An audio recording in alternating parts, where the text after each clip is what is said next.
மாட்டு சாணத்துக்கு அது வளரக்கூடாது. கோபம் வருதா? உன்னை என் நாட்டை விட்டு துரத்திடுவேன். Halo sahabat, Assalamualaikum. Apa kabar? Semoga sehat selalu dan senantiasa berbahagia. Terima kasih sudah subscribe dan selalu setia menyimak video-video SLMT-TV. Semoga Tuhan Yang Maha Kuasa selalu memberikan rezeki yang berlimpah ruah dan juga berkah untuk sahabat-sahabat semua. Tentunya SLMT-TV selalu hadir menemani waktu bersantai sahabat dengan alur cerita film-film pilihan. Kali ini SLMT-TV menghadirkan sebuah alur cerita dari film yang berjudul Bumi. Film ini menceritakan tentang perjuangan seorang pemuda desa yang membangkitkan kembali pertanian yang telah dihancurkan oleh pihak-pihak serakah. Dengan kepintaran yang dimiliki, ia mampu mengajak semua warga untuk bisa membangun desanya kembali. Baiklah, tanpa perlu berlama lagi, langsung saja kita simak. Ini dia alur cerita filmnya.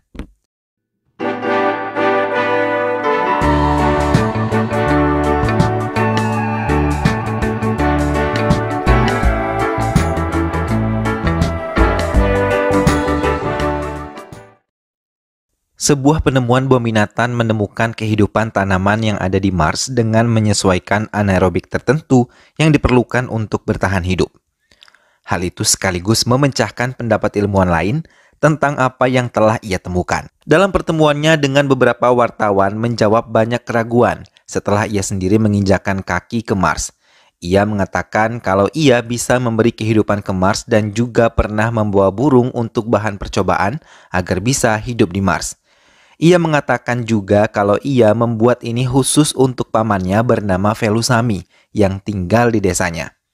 Bumi Nathan yang sukses memutuskan untuk cuti selama sebulan dan mengunjungi desa asalnya bersama ibunya. Senyum merekah saat menginjakkan kakinya kembali ke negara mereka. Terlebih ketika memasuki desa yang selama ini mereka tinggalkan untuk pekerjaannya. Sambutan pamannya menambah kebahagiaan Bumi, namun saat ia bertanya tentang tanaman, raut wajah pamannya berubah menjadi murung dan mencoba mengalihkan pembicaraannya ke arah lain. Bumi langsung mencari Sakti, teman wanitanya saat ia bersekolah di desa itu. Mereka berbincang hangat satu sama lain dan bercerita banyak hal setelah sekian lama tidak bertemu. Namun Bumi merasa mencintainya. Sakti pun sudah mencintainya bahkan sejak kecil. Tapi keduanya masih malu untuk mengakuinya. Bumi kali ini memberanikan diri untuk mengatakan semuanya karena ia juga tahu kalau Sakti juga menyukainya.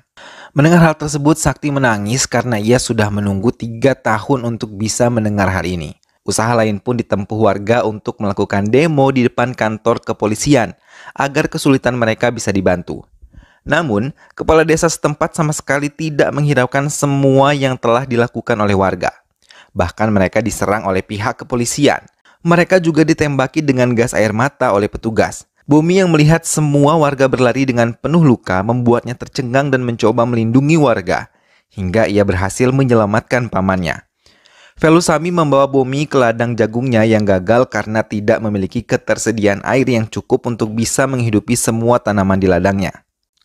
Dengan air mata, ia menceritakan bahwa dirinya harus menanggung hutang untuk semua bibit dan berharap mendapatkan bantuan dari MLA ataupun pihak pemerintah. Bumi pun mencari informasi tentang bagaimana pamannya mendapatkan air untuk ladangnya. Hingga salah satu warga mengatakan kalau Velusamy berhutang dari Chettyar yang memiliki sumur bor, seharga 5 lakhs. Bumi mulai memperhatikan lahan tandus di sekitar desanya dan menggunakan drone miliknya ia melihat sebuah pabrik besar berdiri di belakang desa mereka dengan persediaan air yang begitu melimpah.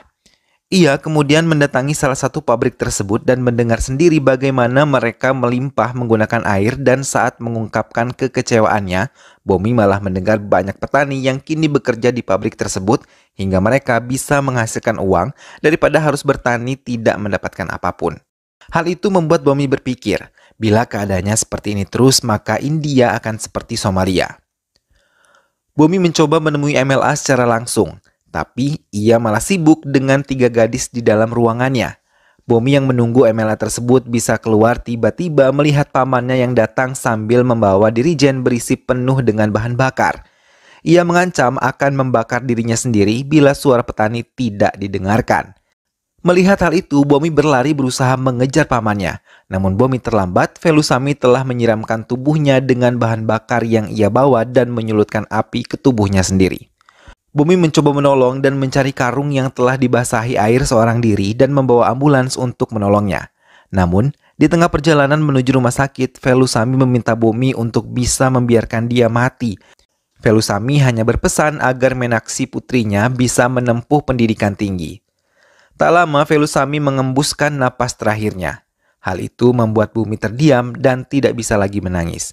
Semua yang datang ke upacara kremasi Velusami pun merasa kehilangan. Namun kesempatan ini dipakai oleh Menteri Pertanian untuk mengambil hati para petani lain. Bomi hanya terdiam dan mencoba menahan emosinya hingga saat ia memberikan secarik cek untuk keluarga Velusami. Bomi mendekatinya dan mencoba berbicara langsung pada Menteri Pertanian untuk kinerja kerja yang sama sekali tidak terbukti di desa ini. Menteri Pertanian tersebut mencoba membela dirinya, tapi Bomi terus berkata tentang kebenaran bagaimana pamannya menderita, bahkan ditipu oleh tangan-tangan dari partai tersebut. Hampir semua yang menonton membenarkan apa yang dikatakan oleh Bomi karena ia menelanjangi semua kesalahan menteri beserta kaki tangannya yang memberi celah pihak asing untuk menguasai air tanpa mempedulikan penderitaan petani untuk mendapatkan air. Menteri Pertanian hanya bisa terdiam dan tidak berani mengucapkan satu patah kata pun kepada Bomi yang mendapatkan dukungan dari warga yang hadir ke kediaman Velusami. Bomi terpaksa kembali ke Amerika karena dianggap melanggar aturan yang ada di NASA akibat perlawanannya terhadap Menteri Pertanian. Hal itu menyebabkan ia didenda 20 juta dolar dan dicopot kewarganegaraan Amerika Serikat miliknya. Bomi yang mendengar tuntutan tersebut mencoba menanggapinya. Ia tidak keberatan untuk membayar denda dan meninggalkan kewarganegaraannya di Amerika. Ia memilih mundur untuk menjalani mimpinya membangun negaranya sendiri. Kini ia memutuskan untuk kembali ke negaranya dan ke desanya. Bersama sahabatnya, ia mulai dengan rencananya. Ia mau menanam dengan benih organik dan mengubah pertanian bukan menjadi bisnis. Namun pergerakan Bomi diawasi tanpa sepengetahuan Bomi. Dengan memohon doa restu dari ibunya, ia memulai semuanya dari awal. Beberapa penduduk mulai membantunya dan bersama-sama memulai semuanya dari awal. Ia menebar benih-benih yang telah ia dapatkan walaupun terkadang dalam hatinya ia merasa sedih karena ia sudah tidak lagi bekerja di NASA. Namun setelah melihat bibit-bibit tersebut tumbuh, ia mulai kembali bersemangat. Selain menghidupkan pertanian, ia juga mulai menghidupkan peternakan dan juga budidaya ikan. Hal itu pun mulai menuai hasil dan mulai membuat kerjasama dengan para petani yang memiliki tanah dan berbagi hasil dengannya. Bomi sama sekali tidak menutupi keuntungan yang telah ia dapat dan ingin membagi dengan semua petani yang ingin bekerja sama dengannya. Sosialisasi pun mulai dilakukan oleh Bomi pada petani-petani yang ingin bergabung dengannya. Semua berkumpul di peternakan Bominatan, namun di tengah-tengah penyuluhan beberapa warga mengeluhkan sakit kepala hingga mata mereka mengeluarkan darah dan dengan cepat Bomi membawa warga tersebut ke rumah sakit. Hal itu membuat kehebohan di semua pemberitaan. Bomi panik langsung menemani mereka di rumah sakit dan mencoba melihat dokter menangani mereka. Dokter mengatakan ini merupakan virus baru dan Bomi melihat beberapa luka di tubuh warga. Ibu Bomi juga mengabarkan kalau peternakan mereka didatangi oleh pihak polisi dan mengancam akan membakar peternakan tersebut. Tak lama Bomi datang dan mencoba mencegah mereka untuk membakar peternakan yang telah ia bangun. Namun, beberapa pukulan mendarat ke tubuhnya hingga ia tersungkur dan terpaksa melihat semua ternak-ternaknya mati terbakar tanpa bisa ia selamatkan. Tubuh Bomi pun dimasukkan ke ambulans dan dibawa pergi jauh meninggalkan desa. Mereka membawa Bomi menemui seseorang yang turun dari helikopter. Menggunakan setelan jas putih, ia melangkah mendekati Bomi yang telah sadarkan diri. Ia menyalahkan kehadiran Bomi di Tamil Nadu dan menyalahkannya juga karena telah banyak mengetahui tentang perusahaannya. Ia memperkenalkan diri sebagai Richard Anak. Ia mengatakan semua ambisinya untuk menguasai India, bahkan ia mengatakan tanah India adalah budaknya. Ia menelpon Menteri Pertanian dan Bomi diminta mendengarkan langsung tanya jawab yang dilakukan Menteri kepada wartawan yang hadir. Mereka melakukannya berdasarkan permainan Richard Anak dan menyudutkan peternakan Bomi. Ia juga mengakui semua virus yang ada pada warga adalah virus yang disebar oleh orang-orangnya. Mereka bahkan mengatakan telah menyegel dan membakar peternakan Bomi, bahkan memenjarakan Bomi Nathan. Richard mengancam Bomi untuk bisa meninggalkan pekerjaannya dan memintanya bergabung dengannya. Namun Bomi mengancam Richard untuk menghabisinya sekarang atau ia akan bangkit dan akan menghabisi Richard dengan tangannya sendiri. Mendengar hal itu, Richard hanya tertawa dan meminta anak buahnya membawa Bomi untuk pergi dari tempatnya. Bomi yang dibawa oleh orang-orang Richard mencari cara untuk melepaskan dirinya dengan kepintaran yang ia miliki. Ia berhasil melukai supir mobil yang membawanya hingga mereka terlibat suatu kecelakaan. Bomi bisa melepaskan diri dan ia menelpon rekannya yang ada di Amerika untuk menceritakan apa yang dilakukan Richard, anak terhadapnya dan negaranya. Ia juga meminta bantuan kepadanya untuk bisa menjalankan rencananya. Sementara Richard anak tengah melakukan presentasi kepada keluarga dari negara Cina agar mereka bisa menjadi investor di perusahaan yang ia miliki. Ia tidak menyadari orang-orangnya kini tengah terbaring di rumah sakit akibat keracunan makanan dan membutuhkan asupan oksigen yang lebih banyak. Mereka diancam untuk bisa meminta maaf pada Bomi agar bisa mendapatkan penawar atas racun yang ada di tubuh mereka. Bomi datang dan memberikan penawarnya yang disuntikan ke semua infusan orang-orang Richard anak. Sementara, Richard anak sendiri sedang merasa bahagia karena ia mendapatkan investor baru untuk semua perusahaannya. Tak lama ia mendapatkan telepon dari Bomi dan memintanya datang setelah ia melihat siaran langsung yang sedang dilakukan oleh Menteri Pertanian. Richard anak langsung mengikuti perkataan Bomi dan ia melihat Menteri Pertanian serta orang-orangnya meminta maaf pada semua warga karena telah membakar peternakan Bomi 4 hari yang lalu. Bahkan ia menyebut perusahaan insektisida Konstanta yang dimiliki Richard anak adalah penanggung jawabnya. Hal itu membuat perusahaan Richard anak menjadi ditutup. Richard langsung mendatangi rumah Menteri Pertanian. Melihatnya datang, Menteri mencoba menjelaskan apa yang terjadi pada dirinya. Namun Richard tidak peduli. Ia meracuni semua orang-orang yang telah mengkhianatinya tanpa ampun. Di tengah hujan deras, Richard mendatangi pengadilan dan tetap mengancam Bomi akan mengalahkannya.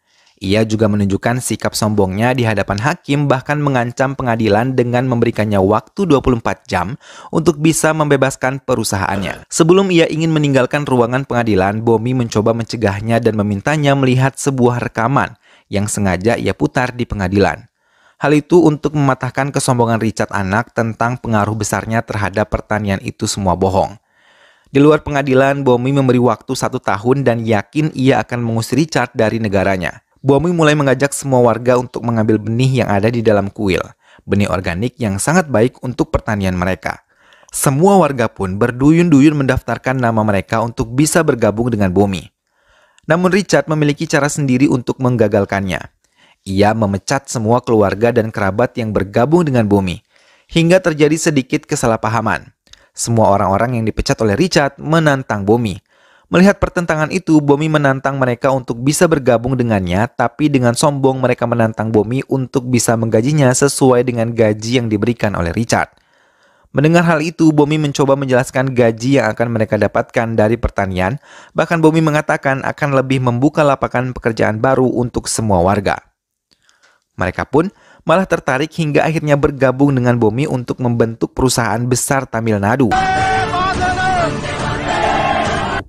Perlawanan mereka pun terdengar oleh Richard, hingga ia menyusun rencana lain. Sesuai dengan janjinya, Bomi mulai membentuk perusahaan besar Tamil Nadu bersama semua warga. Ketakutan pun mulai menjalar di kubu Richard karena semua rencana Richard tidak ada yang berhasil. Semua warga tersenyum menyambut keberhasilan yang telah mereka raih bersama-sama. Namun di tengah keberhasilannya, Bomi kembali menerima telepon dari Richard dan mulai mengancamnya akan menghancurkannya dan ia kembali menjadi penguasa. Bomi mulai sedikit takut dengan ancaman yang diberikan oleh Richard kepadanya. Semua perusahaan angkutan yang bekerja sama dengannya mengadakan mogok hingga semua truk terdampar dan membuat pengiriman hasil dari perusahaan Bomi mulai terlambat. Tapi Sakti muncul dengan idenya memberikan semangat pada Bomi untuk mengirimkan semua pesanan menggunakan traktor. Lagi-lagi Richard mengancam kalau semua toko akan menolak semua pengiriman dari tempat Bomi. Beberapa karyawan Bomi merasa kecewa karena mereka merasa 5 bulan usaha mereka sia-sia. Lagi-lagi Bomi mencoba menguatkan semua karyawan yang bekerja sama dengannya. Bomi membuat terobosan baru. Ia membuat gerobak sendiri di berbagai wilayah untuk menjual semua produk dari tempatnya. Dengan logo dan warna khas, mereka mulai bangkit kembali menjemput semua pembeli di rumah mereka masing-masing.